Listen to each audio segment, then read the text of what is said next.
खूबसूरत चेहरे रोते हुए ही दिखाई देते हैं। नफरतें निभाते हैं। बादशाह अपने आदमियों के साथ फौरन कुर्बान अली की हवेली पहुंच जाता है और बड़ी मुश्किल के बाद सुंदरी को सही सलामत आज़ाद करवा लेता है। मगर सुंदरी अकेले जाने से इनकार कर देती है। उसकी पहली फिक्र सिर्फ गुलाम होता है और वो बेचैनी से बादशाह से पूछती है कि गुलाम कहाँ है। बादशाह उसे गुलाम के पास ले जाता है और जैसे ही सुंदरी की नज़र गुलाम पर पड़ती है, वो दौड़कर उसे गले लगा लेती है। वो रोते हुए कहती है कि वो गुलाम को छोड़कर कहीं नहीं जाएगी। ये मंजर देखकर बादशाह के अंदर का गुस्सा और हसद मजीद भड़क उठता है। वो जबरदस्ती सुंदरी का हाथ पकड़कर उसे वहां से ले जाता है, जबकि उसके आदमी गुलाम को काबू करके सुंदरगढ़ हवेली के तहखाने में कैद कर देते हैं। हवेली वापस आते ही बादशाह सबके सामने ऐलान कर देता है कि अगले दिन उसका और सुंदरी का निकाह होगा।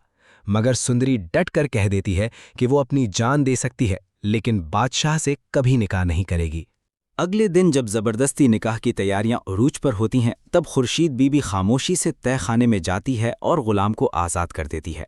उधर मौलवी साहब जैसे ही पूछते हैं, बादशाह क्या आपको ये निकाह कबूल है, तो बादशाह फौरन कबूल है कह देता है। लेकिन इससे पहले कि सुंदरी कुछ बोल पाती, अचानक गुलाम वहां पहुंच जाता है।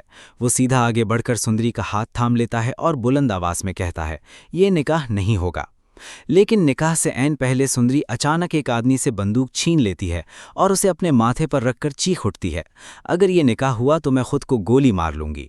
फिर बादशाह के हाथ सिर्फ पछतावा रह जाएगा और मैं हमेशा के लिए गुलाम के पास चली जाऊंगी। सुंदरी की ये बात सुनकर बादशाह अंदर से टूट जाता है।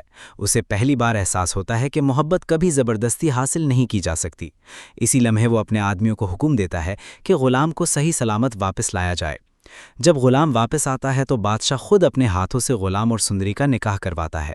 निकाह के बाद गुलाम, सुंदरी और लाजो अम्मा हमेशा के लिए कराची मुंतकिल हो जाते हैं। कुछ अरसे बाद गुलाम एक खूबसूरत बच्चे का बाप बन जाता है। ये खुशखबरी सुनकर बादशाह भी दिल से खुश होता है, क्योंकि अब वो सुंदरी को भुलाकर अपनी बीवी मोरक के साथ सुकून और खुशी की ज़िंदगी गुजार रहा होता है।